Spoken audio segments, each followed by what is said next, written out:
tremendous crowds which you see gathered outside the stock exchange are due to the greatest crash in the history of the New York Stock Exchange in market prices.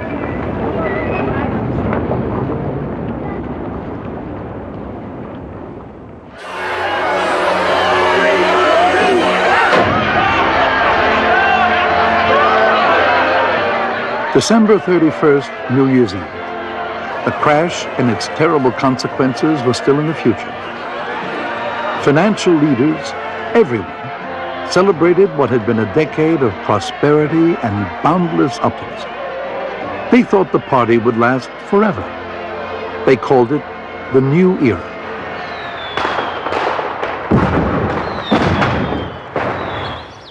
(1929). All the hope and promise and illusion of the 20s converged in that one year.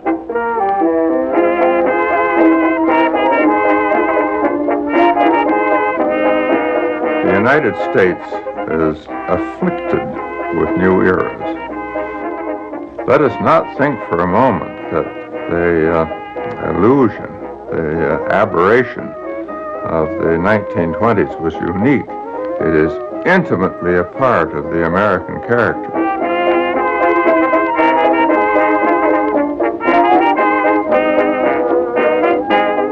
The mood of the era, I think, can best be remembered by the hit song. Was that 1929, Blue Skies? In the 20s, yes. Blue Skies.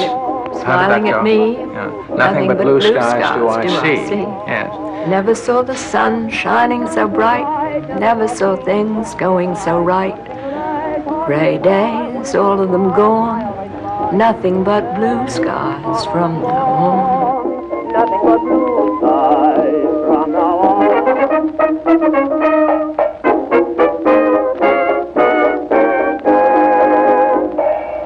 That was the whole tenor of the day. I mean, people believed that everything was going to be great always. Always. There was a feeling of optimism in the air that you cannot even describe today. And everybody seemed to have an interest in the stock market. Certainly the bootblack, the tailor, the grocer owned shares of one kind or another. This was the first time that many ordinary Americans had begun to invest in stocks. A stock, a share of a company, is bought and sold here on the floor of the New York Stock Exchange. The stocks themselves have no fixed value. As in an auction, if the stock is in demand, its price goes up. No demand, and the price goes down. For almost 8 straight years, stock values had been rising. By 1929, there seemed to be no upper limits in this world of paper, numbers, and dreams. It was an arena of unbounded opportunity where somebody like my grandfather could come into it and make a fortune. So many people made so much money in the market that late in the 20s, it seemed that you just couldn't go wrong buying stocks in American companies. Here was a whole new way to make a fortune. Unlike the Carnegies and the Rockefellers of previous decades who built steel mills and dug oil wells, men like Michael Meehan, Jesse Livermore, and Charles Mitchell had amassed their fortunes buying and selling stocks, pieces of paper. The public was fascinated. Bankers, brokers, and speculators had become celebrities, and they lived like royalty. I can hardly believe that a family lived in this kind of a house. I mean, today it would be almost unbelievable. 6 stories and these great big rooms. Enormous. We counted it up the other day. We had 16 live-in help in this house. Not counting the chauffeurs and others. Not counting the chauffeurs. Aside from all the help we had in the Tuxedo Park house and the Southampton house as well. But those days are gone forever. I should say. But we never thought of it as being grandiose because practically everybody we knew seemed to live in the same way. Jesse Livermore had a ticker tape in every home that he owned. They had a beautiful house on 76th Street in Manhattan, on the west side, off Central Park. They had a floor at 813 Fifth Avenue because Dorothea did not like to go to the west side to change her clothes. So they had a house in Great Neck. They had a summer house in Lake Placid. They had a house in Palm Beach. They had private railroad car, 2 yachts. Oh, they lived. They really lived. Few Americans lived like Jesse Livermore, but there was a rising expectation that everyone could have a piece of this prosperity. During his presidential campaign of 1928, candidate Herbert Hoover would make this extraordinary promise. Given a chance to go forward with the policies of the last 8 years, we shall soon, with the help of God, be in sight of the day when poverty will be banished from this nation. There was great hope. America came out of World War I with the economy intact. We were the only strong country in the world. The dollar was king.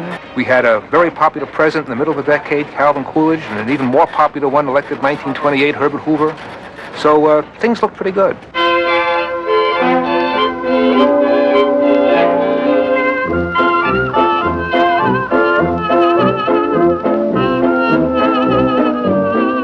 The economy was changing in this new America. It was the dawn of the consumer revolution. New inventions, mass marketing, factories turning out amazing products like radios, rayon, air conditioners, underarm deodorant.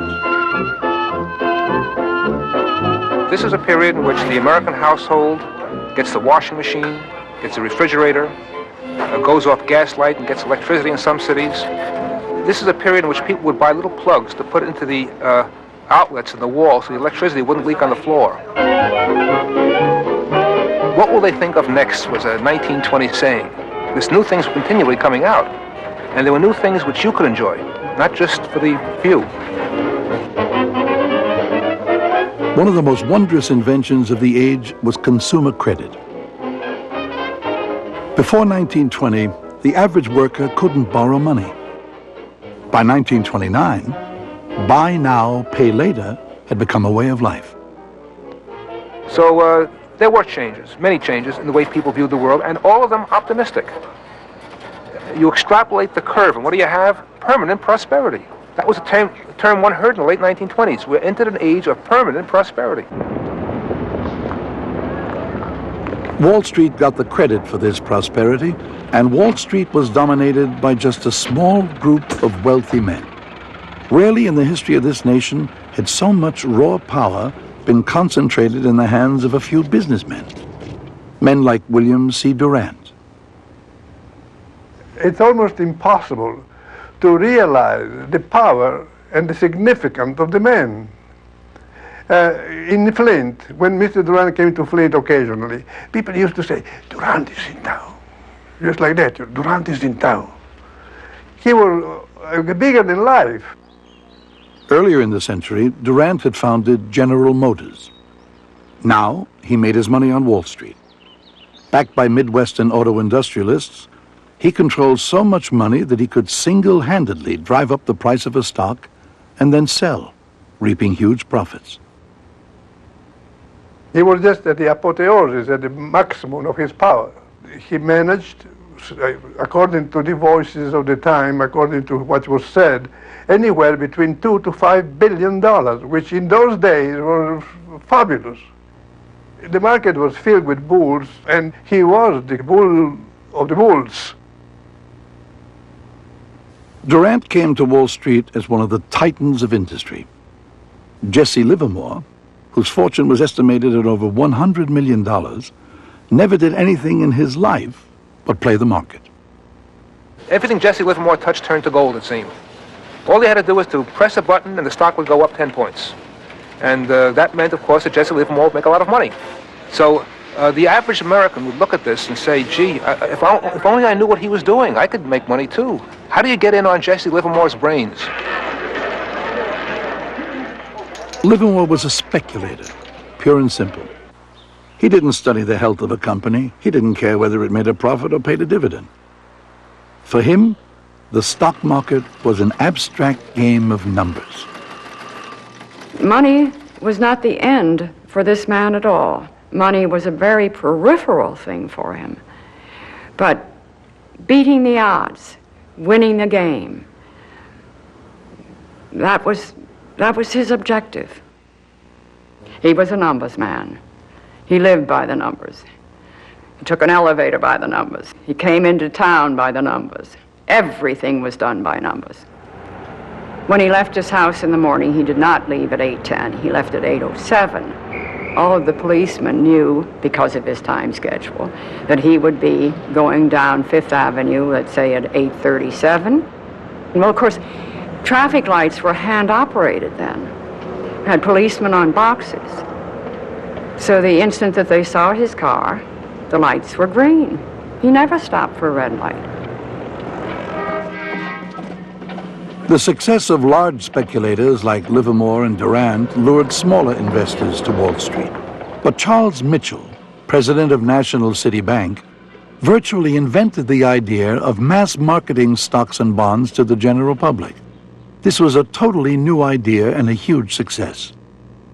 The bank, prior to Father's being elected president in 1921, was geared mainly to doing business with large corporations. Father pointed the bank for the first time in the direction of going after the little man. And Don't call him the little man, it was every man. Well, Jedermann, all right. How old was he then? 38 years old. And the National City Company had 4 offices. I know within 3 years there were over 50 offices. And by 1929 it was the largest distributor of securities in the world. Even at the height of the speculative frenzy, only a small percentage of the American public actually invested in stocks. But the market had entered popular culture.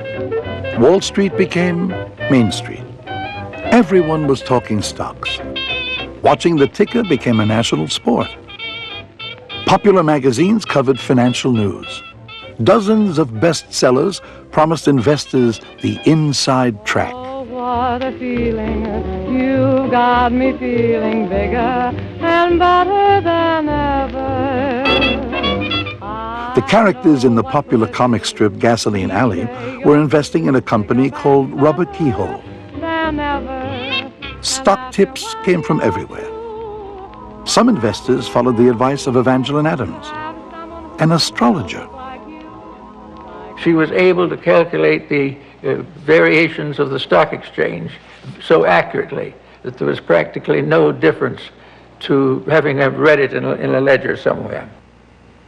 Among her more interesting clients were Charles Chaplin, Mary Pickford, and J. Pierpont Morgan.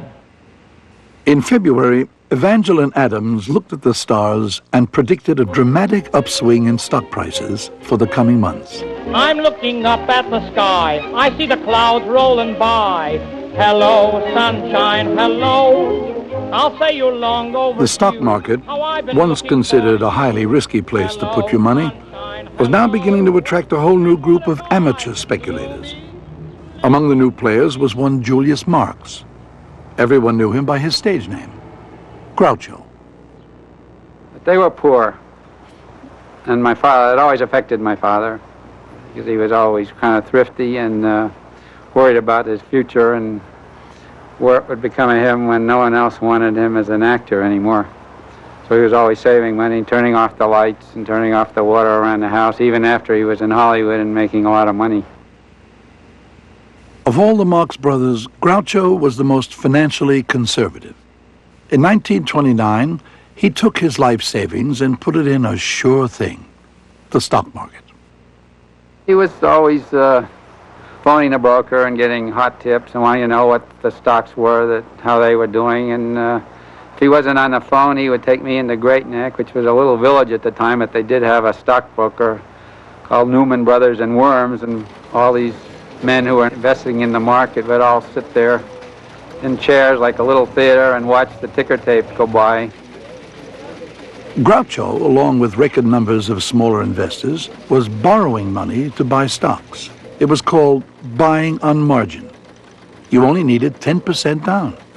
Just $1,000 would get you $10,000 worth of stock. Suddenly you were in the same league with the big players, or so it seemed. But the stock market was not a level playing field. In the 20s and 30s, one of the big features of the stock market is the fact that it wasn't controlled and that operators could do a lot of things that are not permitted today. One of the most common tactics was to manipulate the price of a particular stock. A stock like Radio Corporation of America. RCA was in the 20s what Xerox was in the 60s, what was a great growth stock. The stock went from, I can't remember the exact numbers, but from something like 20 to 400, split many times, and made many people, including my grandfather, very wealthy. It was one of the stocks that was manipulated by a pool.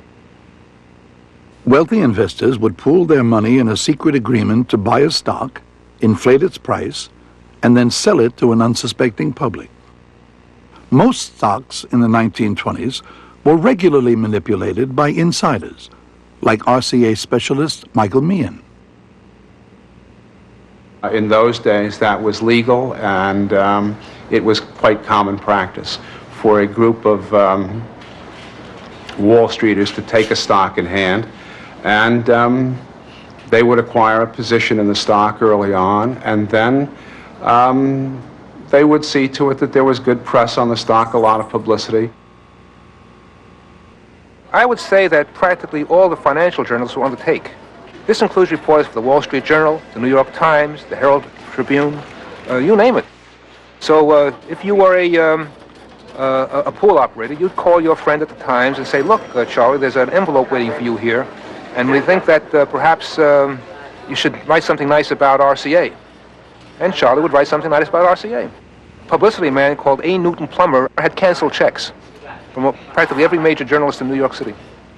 Then they would begin to what was called painting the tape, and they would make the stock look exciting. They would trade among themselves, and you'd see these big prints in RCA, and people will say, oh, it looks as though that stock is being accumulated.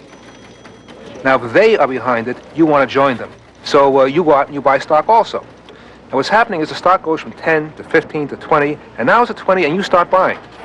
Other people start buying, 30, 40. The original group, the pool, they stop buying. They're selling you the stock. Now 50, and they're out of it. And what happens, of course, is the stock collapses. On March 8, 1929, Michael Meehan began one of the most successful pools on Wall Street. From the 8th to the 17th, Meehan and the pool pushed up the value of RCA almost 50%. On March 18th, they sold and divided up their profits. In today's money, they had made $100 million for 1 week's work. The pools were a little like musical chairs. When the music stopped, somebody owned the stocks, and those were the sufferers.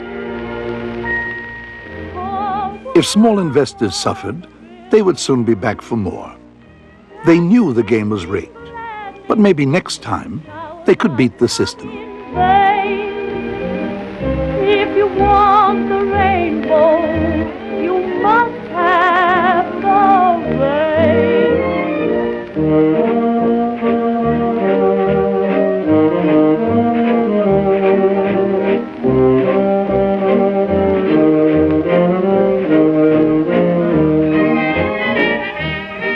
Wall Street had its critics, among them economist Roger Babson.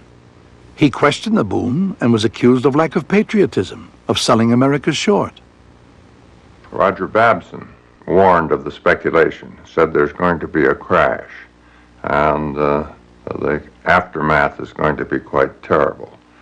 And people jumped on Babson from all around for saying such a thing, so that people who were cautious about their personal reputation, who did not want to call down on themselves a lot of calumny, kept quiet. Mobster Al Capone was not a cautious man. From his Chicago headquarters, he condemned the wild speculation on Wall Street. It's a racket, he said. Those stock market guys are crooked. Capone invested his money in a $100 million bootleg liquor business. Business was good on Valentine's Day, 1929. He had just eliminated the competition.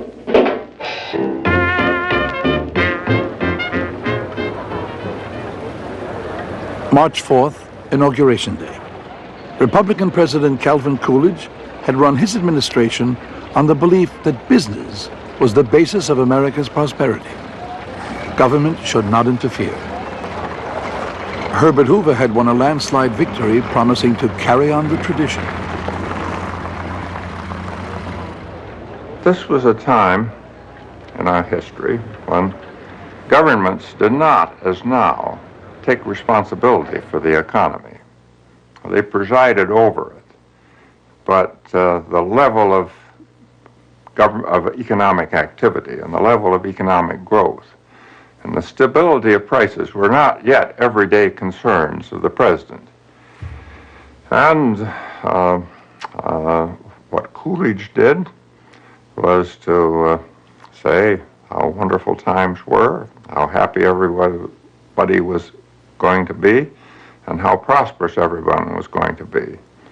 And Hoover's responsibility was to continue that optimism. You, Herbert Hoover, do solemnly swear. Politicians came and went, but in the 20s, the businessman was king. New York City had a dapper, corrupt, and vastly popular mayor, Jimmy Walker. But behind the scenes were powerful financial leaders like Charles Mitchell. Jimmy Walker was high, wide, and fancy with the city finances. One day, Father called Mayor Walker up here, and he had some other bankers with him, and Mayor Walker was sort of put on the grill in the upstairs library while these bankers read the Riot Act to him to try and get some fiscal responsibility instilled into him. And I know that after the meeting, someone took me into the library and pointed me out the chair that the mayor had been sitting in, and he'd been so nervous. Oh, those Louis XIV chairs with all the little Louis XV chairs with all the little tacks in there, brass tacks, and he'd pulled out almost all the brass tacks that were sitting on the floor out of sheer nerves. The stock market, too, was getting a severe case of nerves. On Friday, March 22nd, all eyes were on that august government body in Washington, the Federal Reserve Board. The board distrusted the boom. They saw the speculation as reckless and dangerous because it was based more and more on the shaky foundation of borrowed money, margin. The board had the power to curb the borrowing, but the market was now dependent on borrowed money. Without margin, it would collapse. The board met day after day. Would they ask for regulation of the stock market? They issued no public statements. Their silence was terrifying. Get my broker, say get my broker. Got the dealers, got the dealers, got the dealers. On Monday, March 25th, investors began to sell. Blue chip stocks plunged. Tuesday, another wave of selling swept the market. As it fell, people holding stock on margin were hit hard. They'd put only 10% down, but the value of their stock dropped more than 10%, so their down payment was gone. To hold their stocks, they'd have to put up more money. On March 26th, millions of investors suddenly found themselves in deep trouble. Your broker would call you and say, we need more money. You're wiped out. Unless you could give him more money, he would then sell the stock. Now, he would sell the stock, which would cause the stock to go down to 83, 85, 86. And now more margin calls are triggered. So one margin call triggers, another margin call triggers, another margin call, and it goes all the way down. With everyone trying to borrow money to cover the falling value of their stocks, there was a credit crunch. Interest rates soared. At 20%, few people could afford to borrow more money. The boom was about to collapse like a house of cards. Charlie Mitchell was horrified. His success, his entire career, his personal fortune had been based on a rising market. If nobody else was going to stop the crash, Charles Mitchell would. Father, at that point, stepped in and announced that the National City Bank would provide $25 million of credit, which was all very well and very necessary, but he added the fateful words, whatever the Federal Reserve Board thinks. And Senator Carter Glass, who had been sort of the father of the Federal Reserve Act in 1913, took that as a direct slap across the face.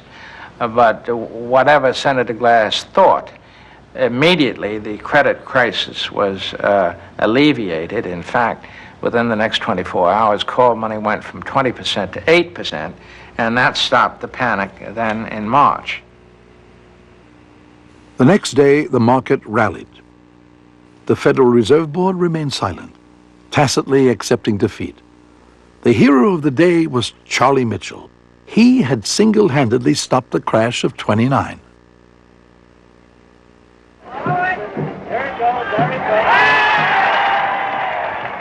With the start of the baseball season, people quickly forgot the break in the market.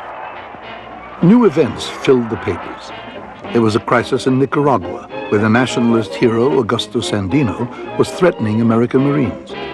Tragedy in the British Mandate of Palestine, as Jews and Arabs clashed over control of holy sites in Jerusalem. And in Antarctica, Commander Byrd was at his base camp, Little America, waiting for a break in the weather. His elaborately planned flight over the South Pole was still on ice. The newsreels had come into their own. Now, in living sound, patrons could keep abreast of the important events of the day. The biggest news of the day is not the naval agreement, not even prohibition, but the return of the natural waistline.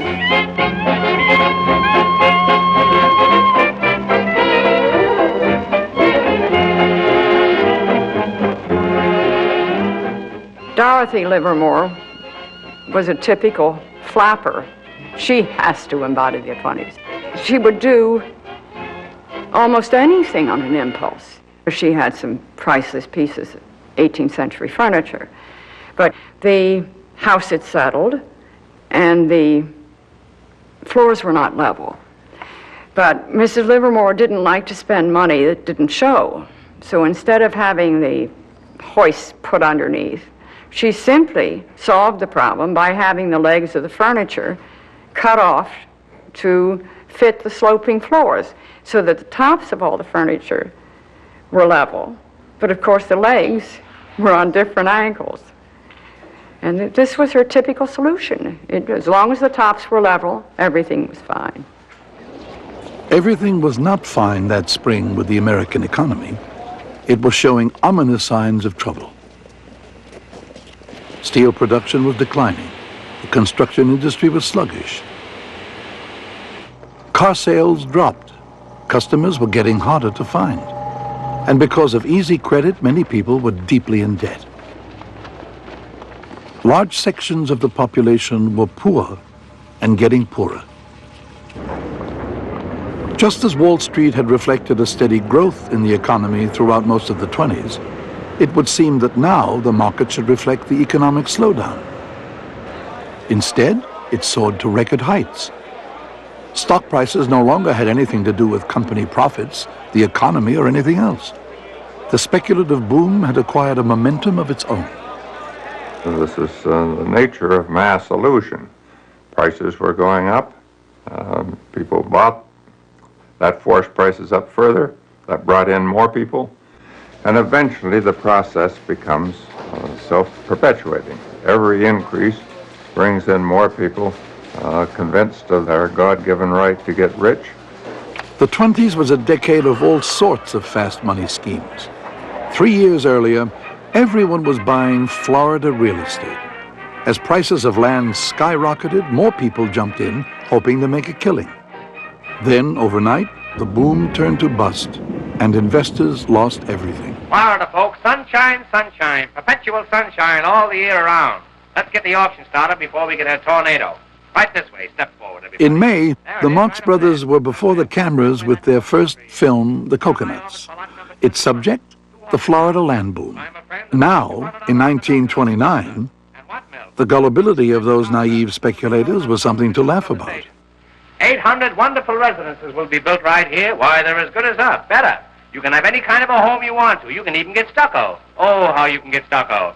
Now is the time to buy while the new boom is on. Remember that old saying? A new boom sweeps clean. And don't forget the guarantee. Groucho Marx would film these scenes and then rush to his broker to put more of his savings into the booming market. On margin, of course. Max Gordon, the Broadway producer, was also heavily in the market. And Gordon could never get over the fact that the market was going up and up and up all the time. And he said to my father, how long has this been going on, Groucho? And my father said, I don't know, but my broker down in Great Neck tells me that it's because there's a worldwide market for American goods and it's never going to go down. The market will just keep going up and up and up. May 1929. Stock prices were going up and up. With so much money to be made, people were borrowing more money than ever before to buy stocks. Market leaders like William Durant, far from being worried, were ecstatic. Off on his annual visit to Europe, he announced that everything would be fine as long as we all continued to believe. Confidence, not halfway confidence, but 100% confidence, is the real basis for our prosperity. Astrologer Evangeline Adams was now putting out a newsletter. Her 100,000 subscribers learned how the zodiac could influence stock prices. Her advice for the coming summer: buy. Hitting the ceiling, hitting the ceiling, breaking through to the sky. They thought this was a ride that was never going to end. It just goes on and on and on, and every day they got more money and they're counting up their paper profits, and they're selling and buying and selling, and they're doing great. Up to the top, hitting the ceiling, hitting the Geez, I'd go to get a shoe shine and they'd say, how's the market? You go into the bar, you get hit, how's the market? Everybody was in the market.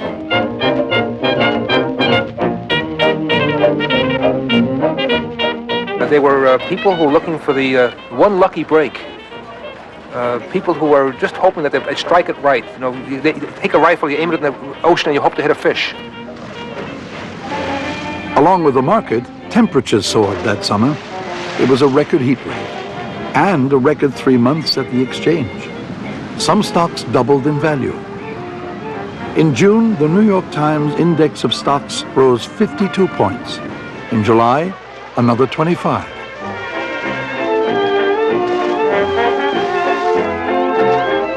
In the middle of the summer, the Graf Zeppelin was completing its first leisurely trip around the world. The Marx Brothers had finished shooting their film, The Coconuts. Commander Byrd was still at his base camp near the South Pole. He too had money in the market and radioed his broker for the latest quotes. Back in Cleveland, George Herman Ruth hit his 500th home run. And on the radio, they were playing the latest hit tune, I'm in the Market for You. I want 1,000 shares of your caresses too. We'll count the hugs and kisses when dividends are due, 'cause I'm in the market for you.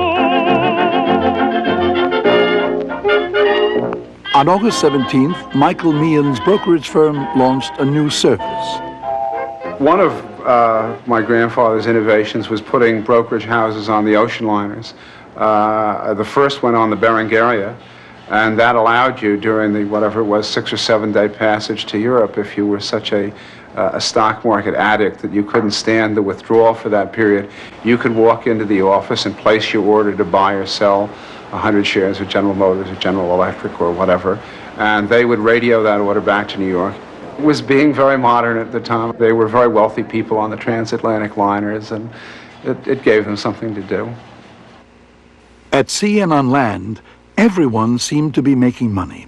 It was a stampede of buying. And major speculators like John Jacob Raskob whipped up the frenzy. He told readers of the Ladies' Home Journal that now everyone could be rich. September 2nd, Labor Day. It was the hottest day of the year. The markets were closed and people were at the beach. A reporter checked in with astrologer Evangeline Adams to ask about the future of stock prices. Her answer? The Dow Jones could climb to heaven. The very next day, September 3rd, the stock market hit its all-time high.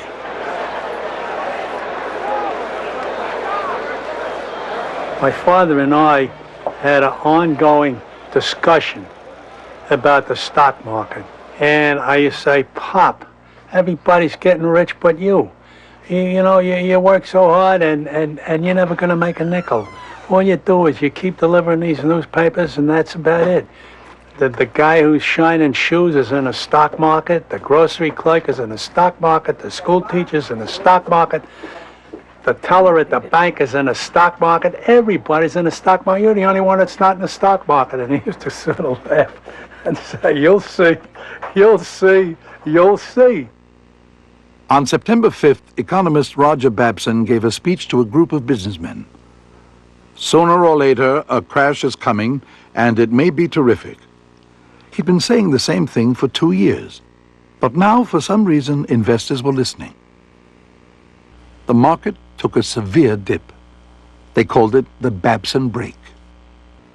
The next day, prices stabilized, but several days later, they began to drift lower. Though investors had no way of knowing it, the collapse had already begun.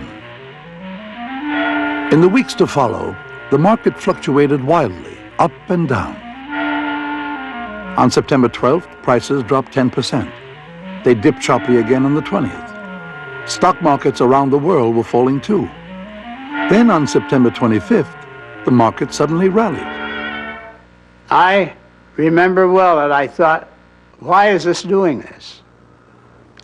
And then I thought, well, I'm new here, and these people, like every day in the paper, Charlie Mitchell would have something to say, the J.P. Morgan people would have something to say about how good things were. And I thought, well, they know a lot more about this market than I do. I'm fairly new here, and I really can't see why it's going up. But then when they say it can't go down, or if it does go down today, it'll go back tomorrow, you think, well, they really are like God. They know it all, and it must be the way it's going because they say so. As the market floundered, financial leaders were as optimistic as ever. More so. Just 5 days before the crash, Thomas Lamont, acting head of the highly conservative Morgan Bank, wrote a letter to President Hoover. The future appears brilliant. Our securities are the most desirable in the world. Charles Mitchell assured nervous investors that things have never been better. Practically every business leader in America and banker right around the time of 1929 saying how wonderful things were and the economy had only one way to go, and that was up. Unfortunately, he didn't have a crystal ball to predict the future. There's an old saying on Wall Street that the two most important emotions are fear and greed. And you go from fear to greed in about a fraction of a second.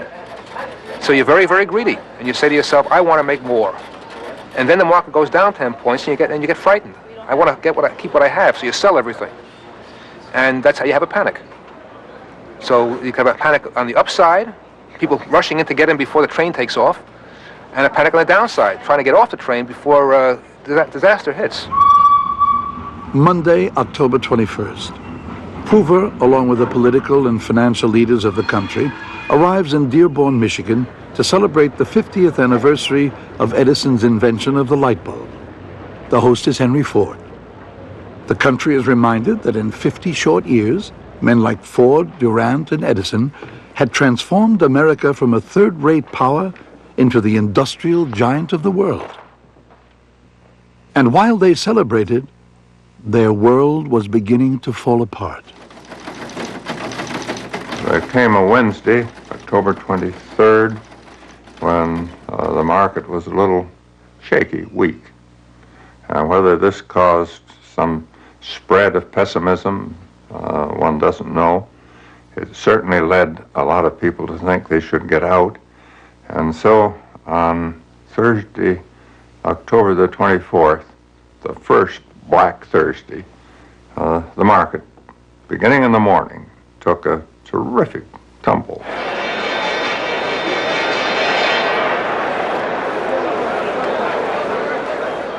The market opened in an absolutely free fall, and some people couldn't even get any bids for their shares, and it was wild panic.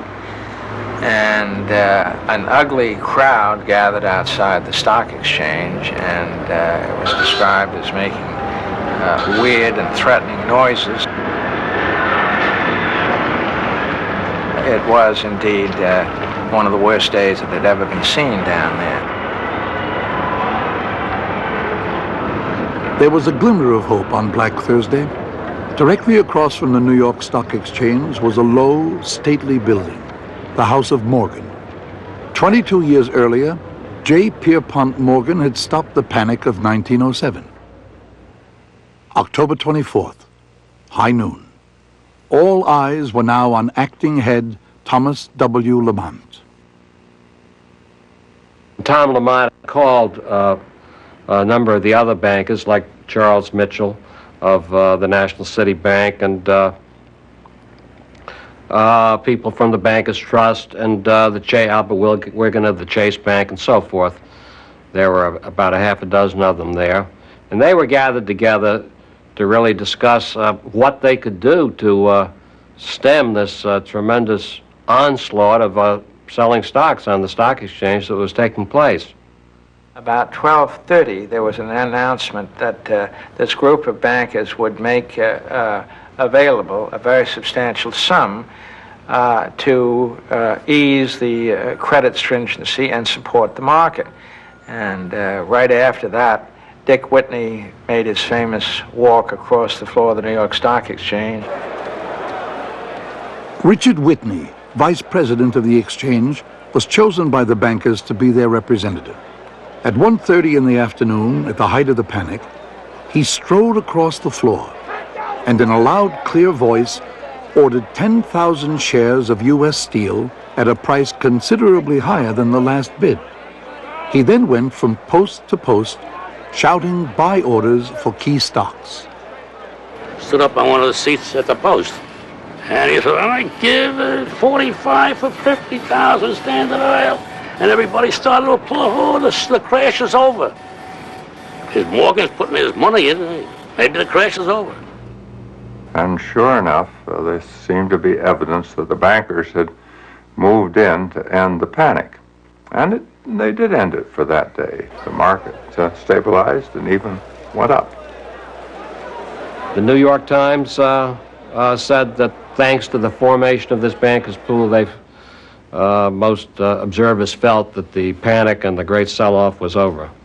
And most people did feel that way. Tom Lamont felt that way. But Monday was not good. Apparently people had thought about things over the weekend, over Sunday, and decided maybe they might be safer to get out. And then came the real crash, which was on Tuesday. When the market went down and down and down without seeming limit. October 29th. Morgan's bankers could no longer stem the tide. It was like trying to stop Niagara Falls. Everyone wanted to sell. AT&T down 50%. RCA, once $110 a share, couldn't find buyers at $26. Blue Ridge 100 plunged to $3, and still no buyers. On the floor, they had never seen anything like it. And it was just like a nightmare, and I couldn't believe what was going on. In those days, every buy order was on a black pad. And every sell order was on a red pad. And all I saw was members running around with a fistful of red orders, just like chickens with their head cut off. They didn't know which way to run. They were panicking, screaming. Everybody was bumping into everybody else. Oh, don't remind them. Anyhow, this is what happened, and I tell you, and I was supposed to answer, everybody yelling at me. I said, what am I supposed to do? I mean, nobody knew what the hell to do. William Durant, the bull of the bulls, now tried single-handedly to support the market. The further it plunged, the more of his millions he poured into it. He became truly convinced that he was omnipotent. He thought that nothing could really unseat him. It was unfortunate. The forces were too great. There was no one man that could have been so powerful to control the market. There were some people, however, whose investment strategies made money. On October 29th, Jesse Livermore's wife, hearing of the crash, ordered the servants to move all the furniture out of their mansion into a small cottage on the estate. So when Mr. Livermore got home that night, he walked into a totally vacant house. When she told him that she had effected the move because she was sure that they had lost all their money, he told her that he had made more money that day than he had ever made before. For most others, it was all over. In brokers' offices across the country, the small investors, the tailors, the grocers, the secretaries, stared at the moving ticker in numbed silence. Hope of an easy retirement, the new home, their children's education, everything was gone. My father was ready to kill himself. In the morning of the crash, he got a call, and it was Max Gordon, and Max Gordon says, Groucho, and my father said, what? And Gordon said, Groucho, the jig is up. There were all sorts of rumors, and you'd see people going down the street looking up to see if they could catch somebody jumping out the window. Now, it turned out there weren't as many people jumped out the window as they reported, but some did, and others committed suicide other ways. 500 miles from Wall Street in the Atlantic, the luxury liner the Berengaria was heading home. From Michael Meehan's brokerage office, word spread through the ship. The bottom's fallen out of the market. Men came running out of their Turkish baths and towels. Card games ended abruptly. Everyone tried to jam into the tiny office yelling, "Sell at market." They had left England wealthy men. They docked in New York without a penny.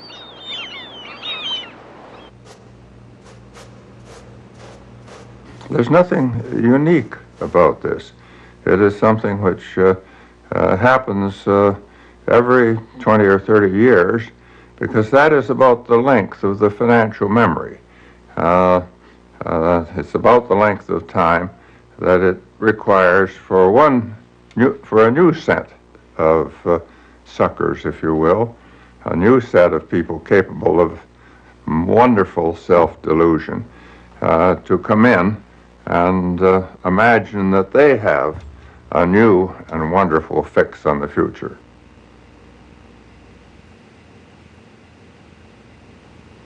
In the 1930s, Charles Mitchell was hounded by Senate committees and the IRS. The crash had left him $12 million in debt. This house was taken over, of course, and things changed. And I began to know what the real world was all about. It was about time. I was 19 years old. Mitchell made a remarkable comeback. He paid off his debts and died in 1955, a highly respected figure on Wall Street. In 1936, William Durant filed for bankruptcy. His only assets, which he valued at $250, were the clothes on his back. In the late 30s, the founder of General Motors tried his hand at everything from running a bowling alley to selling a cure for dandruff. He died in 1947, still talking about making a comeback. Herbert Hoover spent much of the early 1930s fishing. He explained in a speech that fishing is a constant reminder of humility and of human frailty. For all men are equal before fishes. The game on Wall Street had changed a great deal for Livermore, and the SEC was becoming a powerful factor, and the rules were changed. He couldn't operate freely, buy and sell, the way he had in the past, and he couldn't adapt to the new regulations. So in a sense, his playing with the market was over. And I think a great deal of his interest in life was over at that point. The game was gone. In 1940, the day before Thanksgiving, a photographer snapped this photograph of an old and very tired Jesse Livermore. Several hours later, Livermore would go into a men's washroom and put a bullet through his head.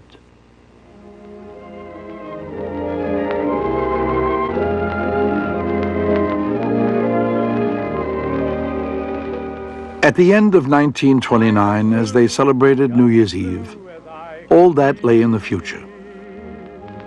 Nobody knew that the Great Depression was coming. Unemployment, breadlines, bank failures, this was unimaginable. Then good luck came a knocking at my door. But the bubble had burst. Gone was that innocent optimism, the confidence, the illusion of wealth without work. One era had ended. They toasted the coming of the 30s.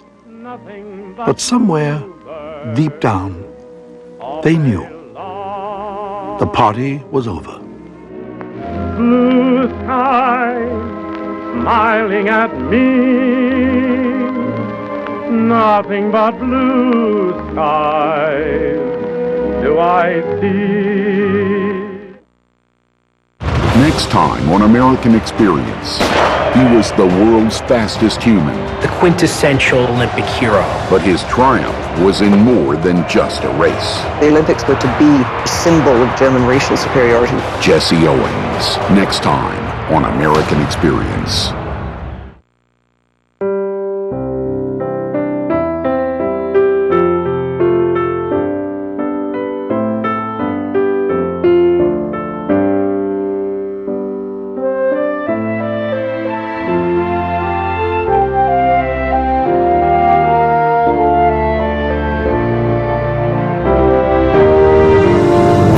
There's more American Experience online at pbs.org, where you can find out how to join the discussion on Facebook and Twitter. American Experience, The Crash of 1929, is available on DVD. To order, visit shoppbs.org or call 1-800-PLAY-PBS. American Experience is also available for download on iTunes.